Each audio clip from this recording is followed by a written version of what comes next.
पट्टी पे कट्टा कहा तो मुहावरा हो गया, और राहुल जी ने नाचने को कह दिया तो वो नाच शब्द का ऑपरेशन किया जाएगा। तो ये दोहरा जो चरित्र है ये इन्हीं लोग के पास है। पहले चुनाव के पहले घोषणा, वादा, चुनाव के बाद जुमला। तो ये लोग डबल स्टैंडर्ड वाले गेम खेलते हैं। तो इनकी एक अलग नीति ही चलती है। अभी ये कह रही थी कि बिहार में क्या है, तो बिहार में क्या है, मैंने आपको ये हमारा एक पत्रिका में एक पूरा का पूरा एक बुकलेट ला के दिया था कि 20 साल विनाश काल। कहेंगी तो मैं ममता बहन जी को मैं ये पूरा एक कुरियर करके उनके पास भेज दूंगा, और पीडीएफ भी है वो आपको व्हाट्सएप भी कर दूंगा। तो बिहार में जो 20 साल विनाश काल कैसे हुआ है उसका एक एक लेखा जोखा ये हमने दिया है। अभी आप बात कर रही हैं कि अगर आप लोग इस तरीके से अगर काम किए होते पिछले 20 साल में, तो कल आपके रोड शो में नीतीश कुमार जी नहीं थे। आप दूसरे के ऊपर तो बहुत कहते हैं कि उनके यहाँ ये है वो फ्रेंडली फाइट पे जा रहे हैं।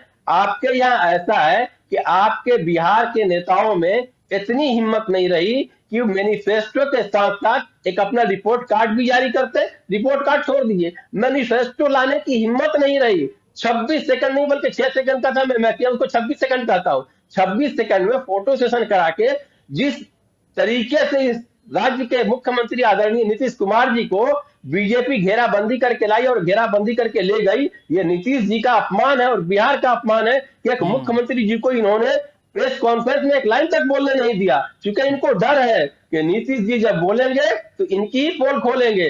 तो ये लोग ऐसे लोग हैं, ये कहते हैं कि यहाँ सुशासन है। जिसको इन्होंने डिप्टी सीएम बना के रखा है उनकी 10वीं की सर्टिफिकेट किसी को नहीं पता है, उनका कैरेक्टर किसी को नहीं पता है। वो यहाँ पे अपना डिग्री नहीं दिखा पाते हैं। उनका 2 डेट ऑफ बर्थ है, 1968 और 1981। तो जिससे इतना खुद में ही ये लोग मिक्स है, खुद में कंफ्यूज भी ये लोग हैं, तो दूसरे की बात क्या करेंगे। ये अभी हमारी बहन बता दे कि जो डिप्टी सीएम जो शब्द के बिहार का अपमान इसलिए होता है कि बिहार सम्राट अशोक के लिए जाना जाता था, ये सम्राट चौधरी के लिए नहीं जाना जाएगा। इन लोगों ने सम्राट अशोक को छोटा करके सम्राट चौधरी को बड़ा करने की बात हमारे गृह मंत्री जी कहते हैं कि हम इनको बड़ा करेंगे। तो जिसका 2 डेट ऑफ बर्थ है, बहन बता दें कि उनका कौन सा संयम माने, 68 वाला या 81 वाला। ठीक है ममता जी बताइएगा कौन सा रानू जी इनकी बात का बिल्कुल जवाब देना चाहूंगी। रिपोर्ट कार्ड हमारा जनता पेश करेगी और जनता के रिजल्ट के माध्यम से हमारा रिपोर्ट कार्ड अरे नहीं, आप बात तो सुन लीजिए, अरे बात तो सुन लीजिए, बात तो सुन लीजिए। ये तो बता दीजिए कि 68 या 81, 68 या 81, सुन अरे 68 या 81, सुनिए वो बता रहे हैं। 68 या 81। नदीम जी पहले सुन तो लेते हैं।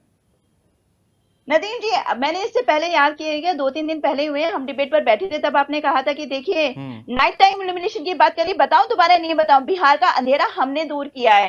बिहार में माओवादी जो घटनाएं थी उनकी कमी हमारे काल में आई है। बिहार में जो क्राइम रेट है अभी बताइए ना कि 68 माने या 81 माने। सुनने से अरे देखिए, सुनना तो आप चाहते नहीं है। बता दीजिए ना 68 या 81 धाना कर रानू जी बोलने दीजिए, पहले जवाब ले लेते हैं, फिर आपके जो प्रश्न होंगे हम उनसे जवाब ले लेंगे।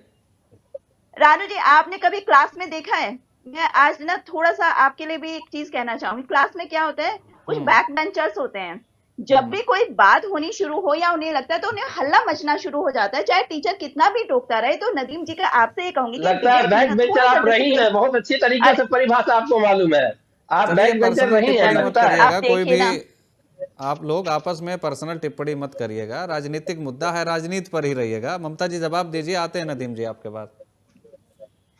नदीम जी, क्योंकि बताना चाहूंगी कि जो बिहार की अर्थव्यवस्था है, चाहे वो मैटरनल मोर्टेलिटी कह लीजिए, एजुकेशन कह लीजिए, उसने सारे अपने पुराने रिकॉर्ड तोड़ दिए हैं। वहां पर जो एजुकेशन थी वो 43% थी और आज वहां का लिटरेसी रेट 68% हो गया। अर्थव्यवस्था में भारत की एवरेज जीडीपी से ज्यादा तेजी से बिहार बढ़ रहा है, और बिहार जो बढ़ रहा है उस चीज को बिहार की जनता बहुत अच्छे से समझती है। लेकिन इन लोगों को क्यों समझ नहीं आती, मैं उसका मूलभूत कारण आज आपको बता दूं।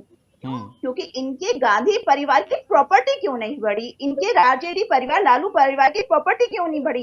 ये सारे लोग जो घोटाले में जमानत पर बाहर है, इनकी पर्सनल प्रॉपर्टी ना बढ़ना, उनके एसेट में वृद्धि ना होना सबसे बड़ा कारण है। बिहार या देश का विकास, इन्हें दोनों विकास नहीं दिखते। अब ये बात करते हैं डिग्री और पढ़ाई की। मैं बता दूं, मैंने पहले भी बताया था, तेजस्वी यादव की अगर डिग्री आपको पता हो तो 9वीं फेल है वो स्पेशली दिल्ली में आए, वो भी उस में जब यही तो हम पूछ देखिए रहे रानू हैं। जी, अब ये गलत बात हो जाएगी। लेकिन ममता जी